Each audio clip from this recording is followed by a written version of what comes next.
샬롬, 성도 여러분 반갑습니다. 라이트하우스 달라스 교회를 섬기고 있는 장량 목사입니다. 9월에도 주 만나를 통해 하나님의 말씀을 가까이 하셔서 영혼의 부유함을 누리시기를 바랍니다. 주 만나 큐티는 개인을 세우고 가정을 일으킵니다. 감사합니다. 안녕하세요. 최범재 목사입니다. 주만나 본문 세미나와 함께 하시는 성도님들을 주님의 이름으로 축복하고 환영합니다. 이번 9월 본문 세미나에서는 열왕기상 8장에서 17장까지의 내용을 다루는데요. 먼저 9월을 여는 글을 살펴보겠습니다. 캐나다 목회자이자 중국 선교사였던 알반 더글라스의 글입니다. 성도들에게 있어서 기름 부음이란 우리가 주님께 모든 것들을 내어드린 결과와 성령 충만으로 인한 것이며 우리로 주님의 사역을 할 수 있도록 만들어 주는 것이다. 네, 우리가 주님의 사역을 하려면 기름 부으심이 있어야 하는데요. 기름 부으심이 있다는 것은 성령 충만하다는 뜻이기도 합니다. 성령 충만은 성령님이 우리의 모든 것을 다스리시는 상태를 뜻합니다. 다른 말로 하면 성령님이 우리를 온전히 지배하는 상태가 바로 성령 충만이에요. 에베소서 5장 18절은 이렇게 말씀합니다. 술 취하지 말라.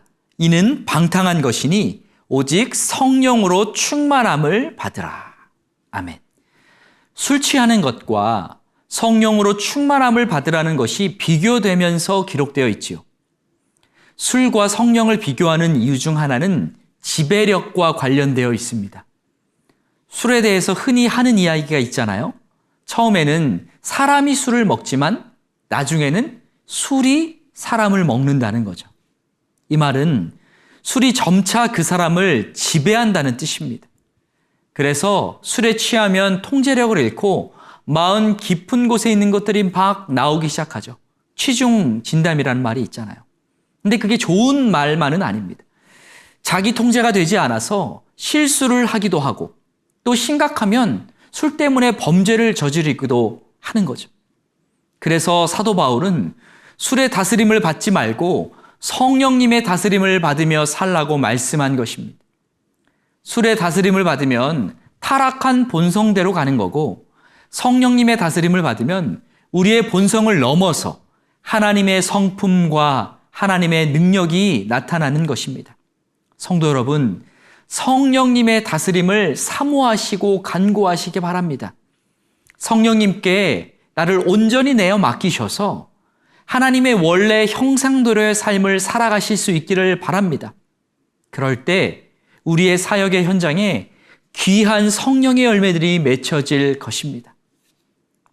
이제 열왕기상의 내용을 살펴보겠습니다. 열왕기상 3장에서 8장은요, 솔로몬의 전성기를 다루고 있습니다.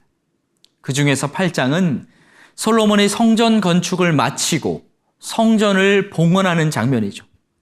솔로몬이 언약궤를 성전으로 옮겼을 때 하나님의 영광이 다시 돌아오는, 하나님이 강력하게 임재하시는 놀라운 광경이 펼쳐졌습니다. 열왕기상 8장 10절과 11절입니다. 제사장이 성소에서 나올 때에 구름이 여호와의 성전에 가득하매 제사장이 그 구름으로 말미암아 능히 서서 섬기지 못하였으니 이는 여호와의 영광이 여호와의 성전에 가득함이었더라. 아멘. 솔로몬은요, 성전 봉헌식에서 하나님의 강력한 임재를 경험했습니다. 하나님의 임재를 경험한 솔로몬은 백성들에게 설교하기 시작했어요. 백성들이 여호와 하나님께 계속 충성할 것을 맹세하도록 했어요. 그리고 하나님께 전심으로 기도했습니다. 그리고 기도하면서 이 성전보다 하나님이 훨씬 더 크신 분임을 인정하고 높여드렸어요. 8장 27절입니다. 하나님이 참으로 땅에 거하시리이까 하늘과 하늘들의 하늘이라도 주를 용납하지 못하겠거든 하물며 내가 건축한 이 성전이오리이까. 네, 솔로몬은 아무리 성전이 크고 웅장하고 화려해도 크신 하나님을 담아낼 수 없다는 것을 알았고 또 그것을 고백했습니다. 이처럼 초창기의 솔로몬은요, 참 겸손한 사람이었어요. 솔로몬은 기도를 마친 후에 백성들을 축복했고 온 이스라엘이 함께 기뻐했습니다. 수많은 백성들이 그 자리에 있었는데 제물로 바쳐진 짐승의 수가 무려 14만 마리를 넘었습니다. 엄청난 축제의 현장이었던 것이죠. 그런데 안타깝게도 열왕기상 9장에서부터 솔로몬이 바뀌기 시작해요. 그래서 9장에서 11장은요, 솔로몬의 쇠퇴기를 다루고 있습니다. 물론 솔로몬이 처음부터 타락한 것은 아니었죠. 그는 하나님 앞에서 겸손했고 하나님도 그 겸손한 자세를 기뻐하셨어요. 그리고 9장 1절에서 9절을 보면 하나님이 다윗과 맺은 언약을 말씀하시면서 솔로몬에게 축복을 약속하십니다. 솔로몬이 성전을 중심으로 하나님 앞에서 계속 의롭게 행한다면 그의 왕위를 영원히 견고히 해주시겠다는 약속을 주셨어요. 하지만 동시에 불순종에 대한 경고도 하셨습니다. 솔로몬이 하나님만 경배하지 않는다면 비록 이렇게 화려한 성전이라 할지라도 던져버리시겠다는 경고를 하신 거죠. 솔로몬은 하나님께 축복을 받고 약속의 말씀을 받았음에도 조금씩 하나님의 뜻에서 멀어지기 시작했습니다. 먼저 그는 이스라엘의 도시들을 팔았습니다. 갈릴리 땅의 성읍 20곳을 백향목과 잣나무 대금으로 두로 왕 히람에게 넘겼어요. 그리고 잔류에 있던 가나안 사람들을 노예로 삼았습니다. 하나님을 의지한 것이 아니라 자신의 지혜로 외교와 책략을 통해서 힘과 세력을 키우기 시작한 것이죠. 솔로몬이 준 갈릴리 성읍에 대한 구속사적 관점의 글이 있어서 잠시 소개하겠습니다. 성경 통독 이렇게 하라는 책에 있는 글인데요. 히람은 솔로몬이 준 갈릴리 성읍을 가불이라 부르며 못마땅한 심경을 드러냈다. 가불은 별로 좋은 점이 없는 불모해, 가치 없는, 황폐한이라는 뜻을 가진 말이다. 그러나 온 인류를 구원하시는 예수 그리스도의 사역이 바로 이 가불 땅에서 시작된다. 가불이라 불리던 땅, 바로 그 갈릴리 땅에서 모든 사람을 위한 희망의 사건이 시작되었던 것이다. 그렇습니다. 솔로몬과 히람이 가치 없다고 여기는 그 땅에서 예수님의 사역이 시작된 거예요. 그곳에 주님의 빛이 비치자 하나님의 나라가 임한 것이죠. 성도 여러분, 하나님은요, 지금도 이러한 방식으로 일하십니다. 부족하고 연약한 자들, 그런 자들을 사용하셔서 하나님의 나라를 이루어 가세요. 하나님이 쓰시면 별 볼 일 없는 나무조차도요, 모세 지팡이처럼 능력 있게 사용될 수 있습니다. 중요한 것은요, 나의 어떠함이 아니라 내가 하나님의 손에 붙들리는 것입니다. 하나님의 손에 붙들리셔서 놀랍도록 쓰임 받으실 수 있기를 주님의 이름으로 축복합니다. 열왕기상 10장은요, 스바 여왕이 솔로몬의 지혜가 엄청나다는 소식을 듣고 방문하는 사건이 기록되어 있습니다. 스바는 지금 예멘이라 불리는 아라비아의 남쪽에 위치해 있는데요. 남쪽으로는 인도양에 접해 있습니다. 예수님은 스바의 여왕과 예수님 당시의 사람들을 비교하기도 하셨어요. 누가복음 11장 31절입니다. 심판 때에 남방 여왕이 일어나 이 시대 사람을 정죄하리니 이는 그가 솔로몬의 지혜로운 말을 들으려고 땅 끝에서 왔음이거니와 솔로몬보다 더 큰 이가 여기 있으며. 네. 솔로몬의 지혜가 엄청났지만 예수님은 그보다 더 위대하신 분이라는 것을 말씀하신 것이죠. 그러니까 솔로몬의 지혜를 통해서 예수님의 위대함이 드러나고 솔로몬이 버린 땅을 통해서도 하나님 나라의 어떤 방식이 드러나는 것이죠. 그러므로 우리는요, 구속사적인, 그러니까 예수 그리스도의 관점으로 모든 성경을 바라보고 또 그 안에서 귀한 깨달음을 얻을 수 있다는 것입니다. 솔로몬의 부가 엄청나게 늘어났습니다. 솔로몬의 연간 금 수입은 약 666달란트. 그러니까 25톤에 달하는 양이었어요. 그리고 솔로몬은 나라를 부강하게 만들기 위해서 병거와 마병을 많이 준비했습니다. 병거가 1,400대, 마병이 12,000명이나 되었어요. 솔로몬은 수많은 이방 여인들과도 결혼하기도 했습니다. 700명의 후궁과 300명의 첩을 두었습니다. 솔로몬은 자신의 부를 이용해서 자신을 우상숭배하게 만드는 많은 이방 아내들을 얻었습니다. 그런데 하나님은요, 모세에게 장차 왕이 될 사람이 많이 갖지 말아야 할 것들을 미리 말씀해 주셨어요. 3가지가 있는데요. 3가지를 갖지 말라고 말씀하셨거든요. 은금과 많은 아내, 그리고 말과 병거입니다. 그런데 솔로몬은 어떻게 하죠? 하나님이 많이 가지지 말라고 말씀하신 이 3가지 모두를 많이도 아니에요. 엄청나게 가졌습니다. 욕심을 부린 것이고 하나님을 점차 의지하지 않은 거죠. 가장 지혜로운 사람이 이렇게 노년에 어리석은 사람처럼 행동하게 된 것은 역사의 아이러니입니다. 솔로몬이 어리석은 길로 빠져들기 시작한 때는요, 정확하게 여호와를 경외하는 것이 지식의 근본이거늘 이 원리를 무시하기 시작했을 때부터였습니다. 성경을 만나다라는 책에 있는 글인데요, 제가 읽어드리겠습니다. 값싼 거짓 기쁨을 얻자고 하나님이 주신 더 깊고 진정한 기쁨을 빼앗기고 있었다. 세상은 그 지혜로운 왕 솔로몬도 속였다. 결국 그는 쾌락과 다산의 여신 아스다롯을 섬겼고 어린아이를 제물로 바쳐야 하는 몰록을 따랐다. 어린아이를 희생 제물로 바치는 제사는 하나님이 엄격하게 금하셨던 행위였다. 11장 4절부터는요, 솔로몬의 우상 숭배를 다루고 있습니다. 솔로몬은 부, 권력, 지혜. 갖가지 이점을 가지고 시작했지만 결국 다윗처럼 온전히 하나님을 따르지는 못했습니다. 11장 6절입니다. 솔로몬이 여호와의 눈앞에서 악을 행하여 그의 아버지 다윗이 여호와를 온전히 따름같이 따르지 아니하고. 안타까운 일이죠. 솔로몬이 몰록에게 예배할 때는요, 어린아이를 희생 제물로 드리기도 했어요. 엄청 타락한 거죠. 그리고 예루살렘은 일종의 우상 박물관이 되고 말았습니다. 후기 솔로몬에 대한 또 하나의 글을 소개하겠습니다. 애석하게도 그가 지녔던 초기의 영적인 색조는 서서히 빛을 잃어갔고 결국 자신의 세상적인 야망뿐 아니라 수많은 이방 아내들의 영향으로 폭군의 수준으로까지 전락하게 되었다. 그가 누린 젊은 날의 영광은 노년에 맞이하게 되는 수치 속으로 사라져 버렸다. 하나님은 이렇게 타락한 솔로몬을 처음부터 징계하지는 않으셨어요. 먼저 2번이나 책망을 하셨습니다. 그런데도 솔로몬이 듣지 않았어요. 그래서 결국 징계를 내리시기로 결정하신 것이죠. 11장 9절에서 11절까지의 말씀입니다. 솔로몬이 마음을 돌려 이스라엘 하나님 여호와를 떠남으로 여호와께서 그에게 진노하시니라.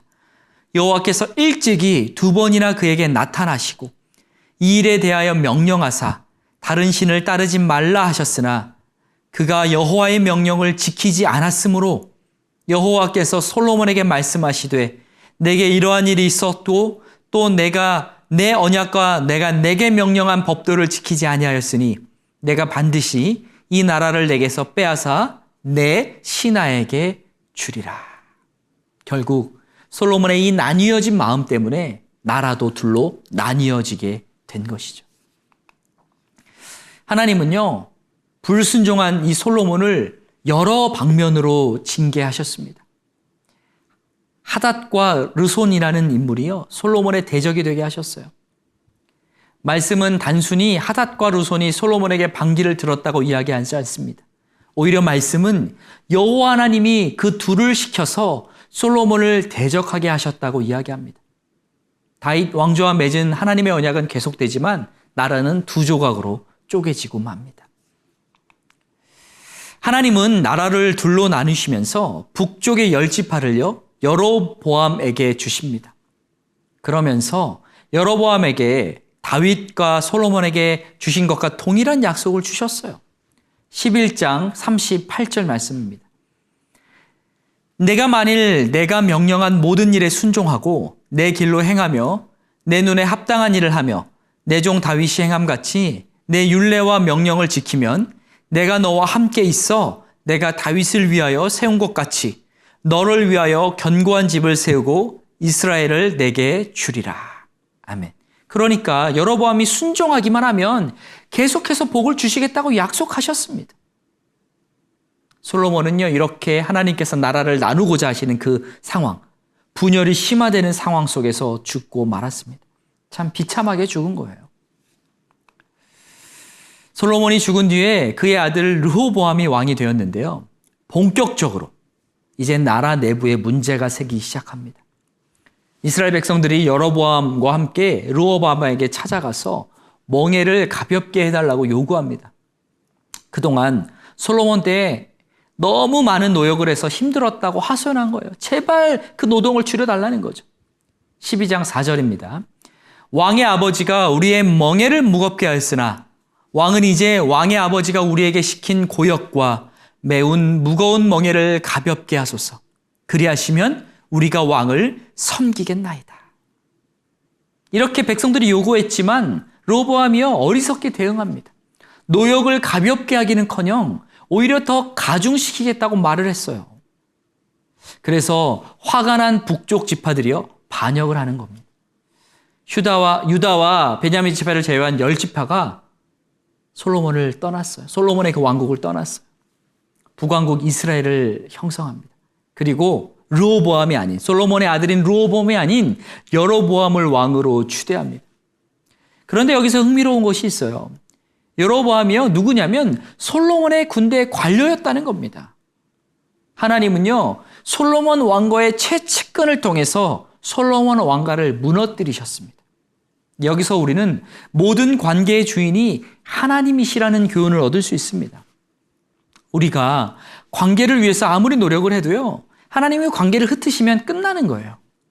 그러므로 우리는 관계를 잘 맺으려고 사람에게만 집중할 것이 아니라 관계의 주인이신 하나님께 충성을 해야 됩니다. 그래야 내가 지키고 싶은 그 소중한 관계가 유지될 수 있는 겁니다.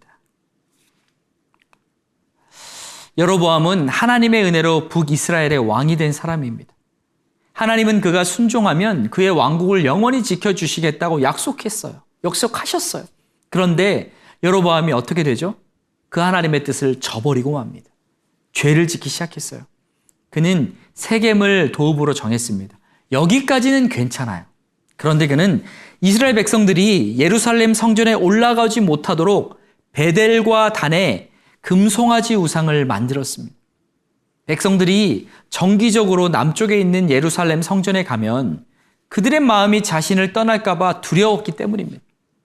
그러나 이것은 하나님을 신뢰하지 못하는 모습이었고 하나님의 뜻을 대적하는 행동이었습니다. 하나님은 신앙의 중심지 예루살렘을 중심으로 두 국가가 함께하기를 원하셨습니다.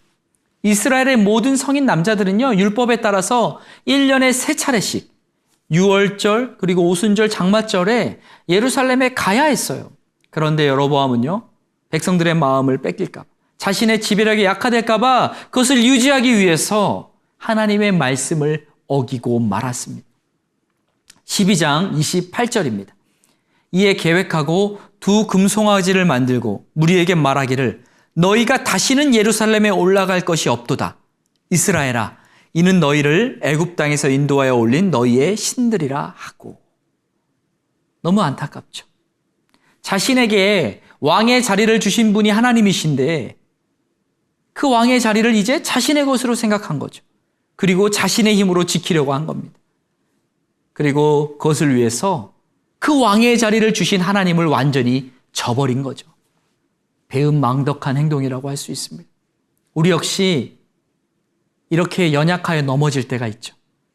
우리 역시 모든 것을 주신 분이 하나님이신데 내가 가진 것을 잃어버릴까 봐 하나님을 원망하고 또 내 것을 지키기 위해서 신앙의 자리에서 멀어질 때가 있다는 거예요.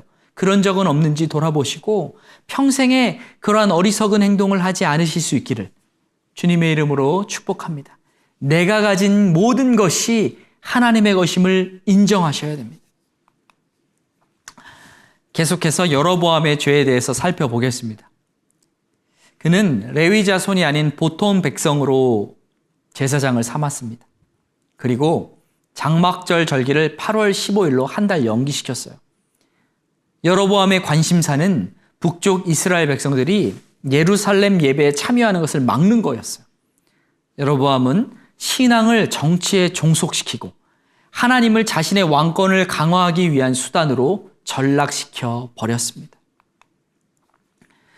하나님께서는 남북이 균형과 견제를 이루면서 상호 발전하고 나아가 그들이 제사장 나라로서의 역할을 잘 감당하기를 원하셨는데 여로보암은 그 사명의 줄을 전혀 다른 방향으로 잡는 어리석음을 범한 것입니다.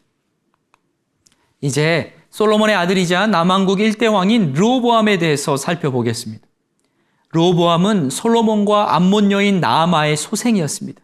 르호보암은요 17년간 다스렸어요. 그런데 르호보암도 계속 죄의 늪에 빠져 있었습니다. 르호보암과 더불어 또 그가 다스리는 남왕국 유다도 이방 종교에 빠져들었어요. 14장 22절과 24절 말씀입니다. 유다가 여호와 보시기에 악을 행하되 그의 조상들이 행한 모든 일보다 뛰어나게 하여 그 범한 죄로 여호와를 노엽게 하였으니 이는 그들도 산 위에와 모든 푸른 나무 아래에 산당과 우상과 아세라상을 세웠습니다. 그 땅에 또 남색하는 자가 있었고 여호와께서 이스라엘 자손 앞에서 쫓아내신 국민의 모든 가증한 일을 무리가 본받아 행하였더라. 남유다는요 이제 우상 숭배와 동성애가 판을 치는 나라가 되고 말았습니다. 결국 르호보암에게 어떻게 되죠? 하나님의 심판이 임합니다. 그는 솔로몬이 모은 많은 재물을 빼앗기고 마는데요. 14장 25절에서 26절 말씀입니다. 르호보암 왕 제5년에 애굽의 왕 시삭이 올라와서 예루살렘을 치고 여호와의 성전의 보물과 왕궁의 보물을 모두 빼앗고 또 솔로몬이 만든 금 방패를 다 빼앗은지라. 하나님은요, 이제 당신이 주신 것을 조금씩 거두어가기 시작하신 거예요. 우리 역시 은혜에 감사하지 못하면요, 하나님이 그 은혜를 거두어가기 시작하십니다. 성도 여러분, 늘 은혜 안에 머무시고 감사하셔서 은혜를 지키시고 은혜를 누리시기를 주님의 이름으로 축복합니다. 르호보암이 죽은 후에 아비암이 왕이 되었는데 그는 르호보암의 28명의 아들 가운데 하나였고요. 3년간 나라를 다스렸습니다. 아비암 다음에 아사가 남왕국의 3대 왕이 되었습니다. 그는 41년간 다스렸고요. 신기하게도 앞선 왕들과 다르게 여호와 보시기에 정직히 행했어요. 물론 처음에 그랬습니다. 타락한 시대 정신 속에서 정신을 차리고 하나님의 뜻을 구한 왕입니다. 15장 11절에서 14절까지의 말씀입니다. 아사가 그의 조상 다윗같이 여호와 보시기에 정직하게 행하여 남색하는 자를 그 땅에서 쫓아내고 그의 조상들이 지은 모든 우상을 없애고 또 그의 어머니 마아가가 혐오스러운 아세라상을 만들었으므로 태후의 위를 패하고 그 우상을 찍어 기드론 시냇가에서 불살랐으나 다만 산당은 없애지 아니하니라. 그러나 아사의 마음이 일평생 여호와 앞에 온전하였으며. 네, 우리 역시 아사처럼 이 세대를 본받지 말고 하나님의 선하시고 기뻐하시고 온전하신 뜻이 무엇인지 분별하고 행하실 수 있기를 바랍니다. 그런데 아사가요, 처음에는 이렇게 좋았는데 그의 말년은 좋지 못했습니다. 계속해서 순종을 잘하면 좋은데 마지막에 와서 불순종을 하고 말아요. 아사왕 36년째 되는 해에 북왕국 이스라엘의 바하사가 쳐들어왔을 때 그는 하나님을 의지하지 않고 아람왕 베나닷을 의지했어요. 실수한 거죠. 하나님을 끝까지 신뢰하지 못한 것입니다. 끝까지 의지하지 못한 거예요. 이에 선지자 하나니가 아사왕을 꾸짖었습니다. 그런데 아사왕이요, 받아들이지 않았어요. 오히려 대노하고 그 선지자를 옥에 가두었습니다. 그래서 아사는요, 하나님의 심판을 받아서 노년의 발에 병이 들어서 인생을 비참하게 마무리합니다. 성도 여러분, 끝까지 유지하는 것이 중요합니다. 남왕국이 계속 소개되다가 다시 북왕국으로 장면이 이제 전환됩니다.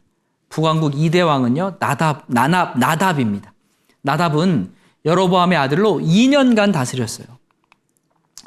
그리고 바하사가 구테타로 정권을 잡습니다. 왕조가 바뀐 거예요. 바하사는요 24년간 다스렸는데요. 그가 처음에 한 일은 남아있는 여로보암의 가족들을 모두 죽이는 일이었습니다. 이것은 여로보암의 악행에 대한 심판의 예언이 성취된 것입니다. 그런데 쿠데타로 정권을 잡은 바하사도요 하나님의 뜻대로 사는 사람이 아니었습니다. 그도 역시 지속적으로 하나님 보시기에 악을 행했습니다.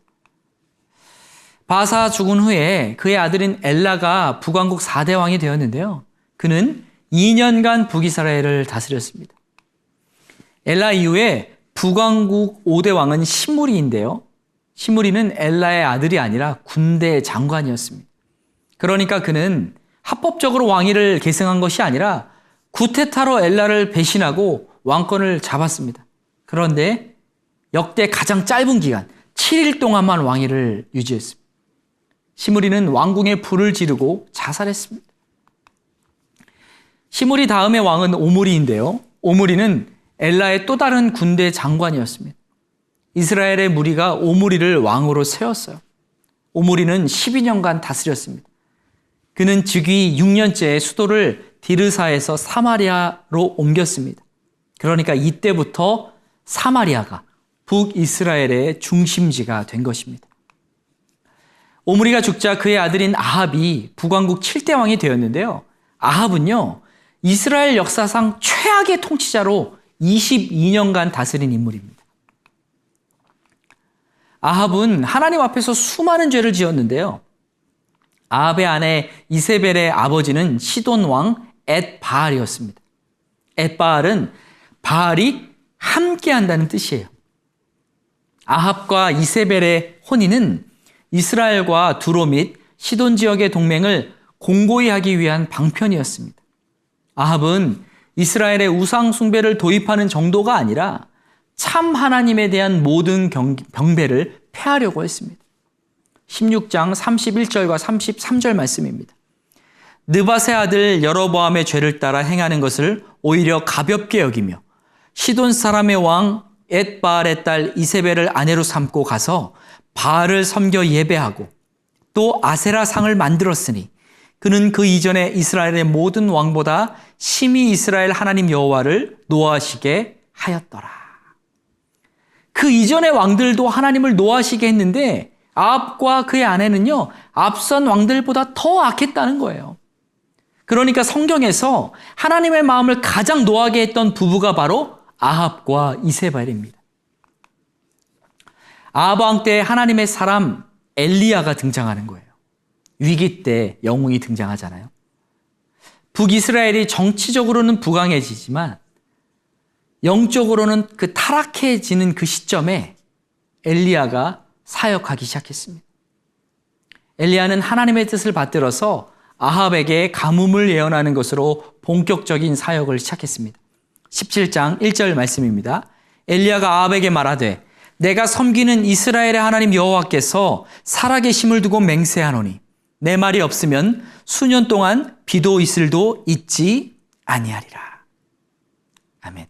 이 예언은 바알이 날씨를 좌우한다고 믿고 있는 바알의 그 추종자들을 향한 직접적인 도전이었습니다. 이 일 때문에 엘리야는요 무려 3년 동안 이스라엘에 지명수배되고 말죠. 열왕기상 17장에서 19장까지는요 엘리야의 사역을 소개하고 있습니다.